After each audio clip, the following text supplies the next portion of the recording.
Class, अब हम बात करने वाले हैं अपने पास ये जो हमने क्रॉस प्रोडक्ट अभी किया ना, इस क्रॉस प्रोडक्ट के न्यूमेरिकल की बात करने वाले हैं। स्टार्ट करें। सो क्रॉस, सबसे पहला हमारा सवाल ये है कि हम क्रॉस प्रोडक्ट को मैथमेटिकली कैसे कैलकुलेट करेंगे, तो उसको कैलकुलेट करना सीख लें। ओके, फिर उसके न्यूमेरिकल के ऊपर, न्यूमेरिकल में क्या क्या चीजें होती हैं उसके ऊपर भी हम बात कर लेते हैं। सो मैं इसको हेडिंग डाल देता हूं कि कैलकुलेटिंग क्रॉस प्रोडक्ट। अच्छा, इसको आप प्लीज जरा गौर से देख लीजिएगा। ये आप लोग की इंजीनियरिंग की क्लास है, मेडिकल की? इंजीनियरिंग वाली। ओके, कोई मसला नहीं, क्योंकि इंजीनियरिंग वाले जो हमारे मैथ्स का जो एक चैप्टर है उसका पूरा नाम है डिटर्मिनेंट, तो उनके तो फिंगर टिप्स पर होता है ये। लेकिन जो हमारे बायोलॉजी पढ़ने वाले होते हैं, चूंकि उन्होंने वो चैप्टर नहीं पढ़ा होता, उनके कोर्स में नहीं है ना, तो उनको थोड़ा सा स्ट्रगल करना पड़ता है, सीखना पड़ता है। सो कोई मसला नहीं, मैं बिल्कुल नटशेल में भी बताऊंगा और बेसिक से बताऊंगा क्या है क्या। तो देखिए हमारे पास कुछ इस किस्म का मामला है कि एक वेक्टर ए है और आप जानते हैं वेक्टर कैसे रिप्रेजेंट किया जाता है, ए एक्स आई कैप, ए वाई जे कैप, ए जेड के कैप। एग्रीड? और दूसरा वेक्टर बी है, उसको कैसे रिप्रेजेंट किया जाएगा, बी एक्स आई कैप, बी वाई जे कैप, बी जेड के कैप। एग्रीड? और मुझे क्या मालूम करना है, मुझे ए क्रॉस बी मालूम करना है।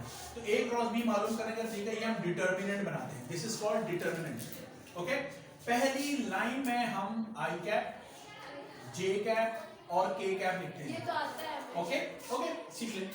उसके बाद सबसे पहले कौन सा वेक्टर लिखा हुआ है, वेक्टर ए। तो वेक्टर ए में आई के साथ क्या लिखा हुआ है, ए एक्स, जे के साथ क्या लिखा है, ए वाई, और के साथ क्या लिखा है, ए जेड। तो आई और जे और के। इसी तरह वेक्टर बी है, so B X, then we have B Y and then we have B Z. Agreed? अब इसको सॉल्व कैसे करना है, देखो सबसे पहले हमने लिखा आई कैप। आई कैप जिस रो में है, जिस कॉलम में है, उसको आप छोड़ दीजिए, तो बाकी क्या नजर आ रहा है, A Y, A Z, B Y, B Z. तो एक छोटा सा डिटर्मिनेंट बन गया जो कि है A Y, A Z, B Y, B Z. Agreed? पहला प्लस में है, दूसरा किस में लिखा जाएगा, माइनस में। अब दूसरा लिखा माइनस जे कैप। जे कैप जिस रो में है, जिस कॉलम में, उसको छोड़ दीजिए, A X, A Z, B X, B Z. Agreed? So एक छोटा सा डिटर्मिनेंट बन गया A X, A Z, B X, B Z. मुतमईन रो में पहला प्लस में, दूसरा माइनस में, तीसरा फिर प्लस में, के कैप। अब के कैप जिस रो में है, जिस कॉलम में, उसको छोड़ दो, A X, A Y, very good, A X, A Y, B X, B Y. सही हो गया। इसके बाद इसको कैसे सॉल्व करना है वो हम न्यूमेरिकल में डायरेक्टली देख लेते हैं, लेकिन आप लोगों ने मैट्रिक में पढ़ रखा है, एक छोटा डिटर्मिनेंट ऐसे पढ़ा था, ए बी सी डी, याद है? तो कैसे सॉल्व करते थे, इन दोनों को मल्टीप्लाई करते थे, इसको लिखते थे ए डी। अच्छा, अब जो मैं माइनस बता रहा हूं, this is a part of the formula. ये फॉर्मूला कैसा है कि माइनस लगाना है तुम लोगों ने, और फिर इन दोनों को मल्टीप्लाई करना है, बी सी। तो अब ये जो छोटे डिटर्मिनेंट्स बन चुके हैं, ये A D minus B C के तरीके से सॉल्व होंगे। ओके, यहां तक बात समझ में आ रही है? तो लेट्स स्टार्ट। यहां पर हम करते हैं, ये हमारा क्वेश्चन नंबर है 22। तो क्वेश्चन नंबर 22 में हमें वो कह रहा है determine a unit vector perpendicular to the plane of A and B। Vector A और B से जो प्लेन बन रही है, give me the book.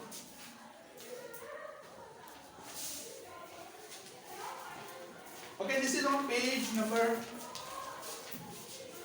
53, right? ये हमारा पेज नंबर है 53 बुक। ओके, वेक्टर ए है मेरे पास 2 - 6 3, 2 - 6 and -3, 2 - 6 - 3, 4 3 - 1, this is 4 3 - 1। ओके, अब देखिए सबसे पहले तो इस बात को समझें, अगर हमें क्रॉस प्रोडक्ट की थ्योरी अच्छी तरीके से याद है, जो कि हम लोगों ने पिछली दफा पढ़ी थी, तो मैंने आपको कुछ इस किस्म की बात समझाई थी। ये दिखाइएगा मुझे पेन अपना।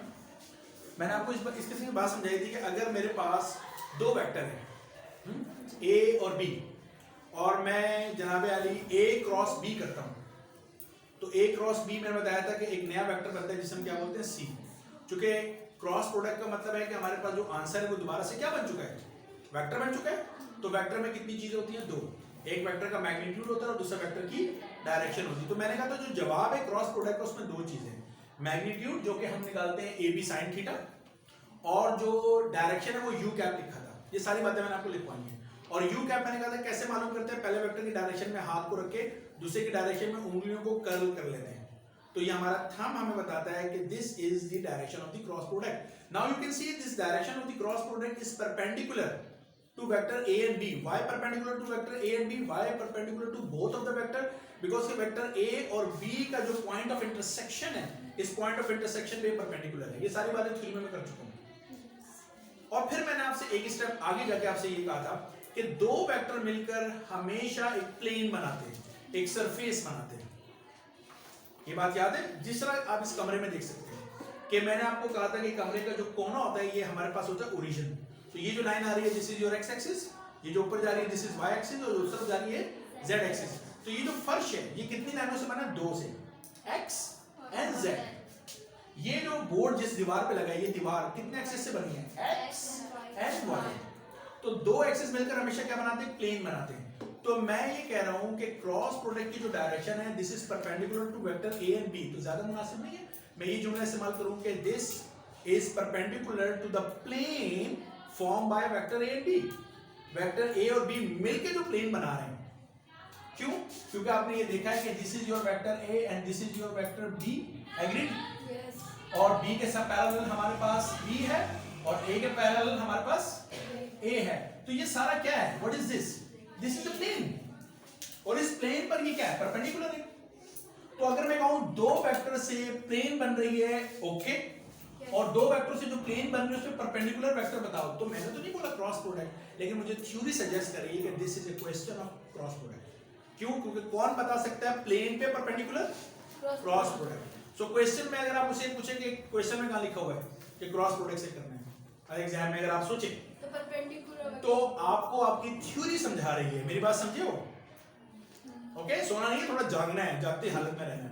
तो मेरी थ्योरी मुझे समझा रही है कि वो मुझसे क्या कह रहा है, दो वेक्टर से प्लेन बन रही है, प्लेन जो कि बन रही है ए से और बी से। ओके, हमें मालूम है दो से प्लेन बनती है, उस पर क्या मालूम करें हो रहा है, परपेंडिकुलर वेक्टर। तो उसे परपेंडिकुलर कौन बताता है, क्रॉस। अच्छा, मुझे वो थोड़ा सा एक स्टेप और आगे जाके बोल रहा है कि आप परपेंडिकुलर कौन सा वेक्टर बताएं, यूनिट वेक्टर बताएं। तो मैं अभी यूनिट को थोड़ा सा थोड़ी देर के लिए साइडलाइन कर देता हूं। अभी सबसे पहले मैं क्या करता हूं, परपेंडिकुलर वेक्टर बताता हूं, परपेंडिकुलर वेक्टर बताता हूं। फिर वेक्टर को यूनिट वेक्टर में कन्वर्ट करना तो कोई इशू नहीं है, तो हम पढ़ चुके हैं, एक बार फिर रिवाइज कर लेंगे। यहां तक अगर आपके ज़हन में still you have any question you can ask. Yes class, everything is okay? Should I solve? Okay ना। तो मैं इसको मिटा रहा हूं और अब हम इसका सोल्यूशन कर रहे हैं। तो मुझे पता चला कि जनाब ये जो A क्रॉस B मुझे करना पड़ेगा, और मुझे क्यों करना पड़ेगा कि A क्रॉस B से जो जवाब आएगा C नया वेक्टर, वो इन दोनों से बनने वाली प्लेन पर क्या होगा, परपेंडिकुलर। तो मैंने कहा लेट्स स्टार्ट। पहली रो में I J K, सही है? आप लोग मेरे साथ हैं? ओके, उसके बाद पहला वेक्टर क्या लिखा है, A में I के साथ नंबर क्या है, 2, J के साथ -6, साइन के साथ लेना है, और K के साथ क्या है, -3। Then go for the vector B, 4 3 -1। सही हो गया यहां तक? नेक्स्ट स्टेप में मैं इसके सामने कर दूं? ओके, नेक्स्ट स्टेप सबसे पहले क्या लिखना है, आई कैप। और आई कैप जिस रो में है और जिस कॉलम में है उसको आप छुपा दें, जिस रो में है और जिस कॉलम में। तो क्या बचा, वेरी गुड, -6 -3 3 -1। दूसरा क्या लेना है, नेगेटिव में। ओके, अब J कैप जिस रो में है जिस कॉलम में है उसको छोड़ दीजिए। 2 ओके, 2 -3 4 -1। तुम्हारे कैमरे का जो फ्लैश है वो कहीं इसके ऊपर मेरी रिकॉर्डिंग को ना खराब कर दे। ओके, तीसरा हमने क्या लेना है, प्लस में K कैप। ओके, अब K कैप जिस रो में है और जिस कॉलम में है वो लिखना है हमने। वेरी गुड, K जिस रो में है जिस कॉलम में उसको छोड़ दीजिए। 2 -6 4 3 बोलिए इज इक्वल टू, शुरू करें करना इसको। देखो आई क्या लिखा, मल्टीप्लिकेशन में आप लोगों के साथ स्टेप बाय स्टेप कर लेता हूं, जब आपकी प्रैक्टिस हो जाए तो फिर आप तेजी से कर लीजिएगा। देखिए इन दोनों को मल्टीप्लाई करना, ये मैंने कहा था ना ऐसे ही नहीं, अभी स्टेप बाय स्टेप कर लेते हैं। पहले क्या है -6 किससे मल्टीप्लाई हो रहा है, -1 से, एग्रीड। फिर फॉर्मूला कैसे एडजस्ट करता है, माइनस लगाना है, तो हमने माइनस लगाया और फिर इन दोनों को -3 को 3 से, समझ आ गया, plus sorry not plus it is minus j है।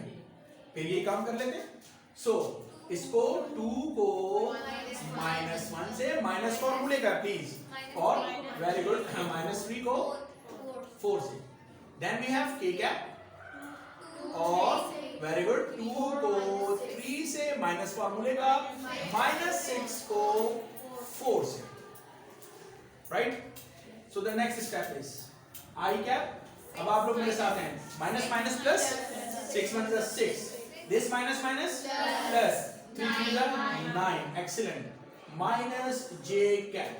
Now 2 multiply by -1, -2 minus minus plus 12, excellent, plus k cap. Now 2 3 6, minus minus plus 24, agreed. Okay अब डायरेक्ट फाइनल आंसर करना है, 9 और 6 15 और आई कैप, राइट। अच्छा ये कितना हो जाएगा, प्लस का 10 और बाहर क्या रखा हुआ है, minus, it is -10 j cap, बोलो एग्रीड, 30 k कैप। तो ये हमने क्या मालूम कर लिया, a क्रॉस b, जो कि एक नया वेक्टर है जिसका नाम है c। कंफ्यूज तो नहीं करेगा, समझ आ रहा है, ठीक है ना। ये एक नया वेक्टर है जिसका नाम है c। ये c वेक्टर a और b से बनने वाली प्लेन पर क्या है, परपेंडिकुलर। मैंने क्या किया है, गौर से देख लो, अभी जो मैंने आंसर निकाला है, ये आंसर एक वेक्टर है, क्या है, जो कि a और b से बनने वाली प्लेन पर क्या है, परपेंडिकुलर। मुझे परपेंडिकुलर वेक्टर बताना है या परपेंडिकुलर यूनिट वेक्टर बताना है, तो किसी वेक्टर को यूनिट वेक्टर में कन्वर्ट करना क्या इशू है, ये तो हम शुरू की क्लासों में सीख चुके हैं कि वेक्टर को उसके अपने ही मैग्नीट्यूड से डिवाइड कर दो तो यूनिट वेक्टर बन जाता है। ओके सो मैं करने जा रहा हूं, अब मैं क्या कर रहा हूं, मैं लिख रहा हूं यूनिट वेक्टर ऑफ, किसका unit vector, a cross b का।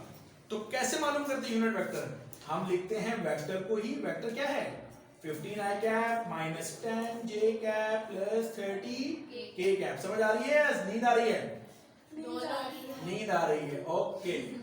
जिनको नींद आ रही है वो सो सकते हैं क्योंकि पूरी कॉम ही सो रही है। मैं नहीं सोऊंगी। ओके सो ये मैंने वेक्टर लिख दिया, डिवाइड किससे करना है, जिस भाई यूनिट वेक्टर क्या बोलते हैं, जिस वेक्टर को लिखा है उसी के मैग्नीट्यूड से डिवाइड करो। तो वेक्टर का मैग्नीट्यूड क्या होता है, रूट लगाया हमने, बहुत सारे लोग मुझे इंतहाई हैरत से देख रहे हैं ये क्या करने जा रहा है, लेकिन ये हमने शुरू की क्लासों में सब पढ़ा हुआ है, ऑनलाइन भी ना, ऑनलाइन भी थी, इसके अलावा रिकॉर्डिंग भी है, मैं आपको फिर बता दूंगा, लेकिन ओके यस यूट्यूब पे भी। तो अब ये जो मैंने वेक्टर लिखा इसका मैग्नीट्यूड निकाल रहे हैं, तो ये मैग्नीट्यूड रूट ही लगाया जाता है, ओके। ये कोई यूनानी फार्मूला नहीं है इसका। कैसे निकालते हैं किसी वेक्टर का मैग्नीट्यूड, स्क्वायर रूट लगाया, आई वाले नंबर का स्क्वायर, आप लोग मेरे साथ हैं, तो 15 का स्क्वायर कर दूं डायरेक्ट, या पहले 15 पे स्क्वायर लिखूं, तो 15 का स्क्वायर कितना होता है, 225, ये माइनस तो प्लस में कन्वर्ट हो जाएगा स्क्वायर की वजह से, वेरी गुड। 10 का स्क्वायर 100 और 30 का स्क्वायर 900।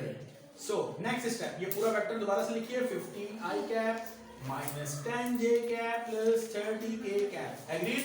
अच्छा 1225 रूट के अंदर, और रूट ले लो तो कितना आ जाएगा, तो दिस बिकम 35। समझ आ रही है, इन सबको प्लस करके रूट भी लिया हमने, तो कितना आ गया, ये आंसर आ चुका है। लेकिन बुक वाले आंसर से मैच करने के लिए क्या ये 35 इन सब से डिवाइड हो रहा है, तो सबके नीचे अलग अलग करके लिख दीजिए, क्या 15/30 i cap -10 upon, sorry 35, yes mistakenly written, sorry 35 j cap और प्लस 30/35 k कैप। छुरी कांटे उठाइए और देखिए किसी एक टेबल से ये कैंसिल हो रहा है, अगर हो रहे हैं तो कर दीजिए। Okay 5 3s are 15, 5 7s are 35. Okay, 5 2s are 10, 5 7s are 35. ये सबसे आसान स्टेप है। 5 6 are 30, 5 7s are 35. So मेरे पास जवाब आया 3 upon 7 I cap minus 2 upon 7 J cap plus 6 upon 7 K cap।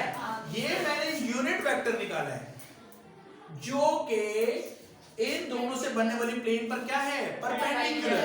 इन दोनों से बनने वाली प्लेन पर ये क्या था, परपेंडिकुलर वेक्टर था। ये परपेंडिकुलर यूनिट वेक्टर है।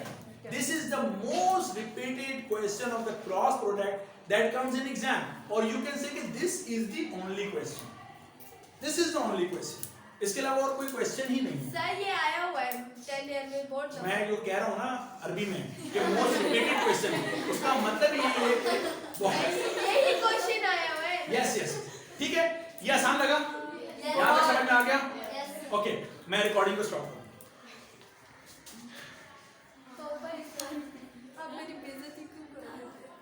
एक तो यार तुम लोगों को ना बेइज्जती बहुत फील होती है।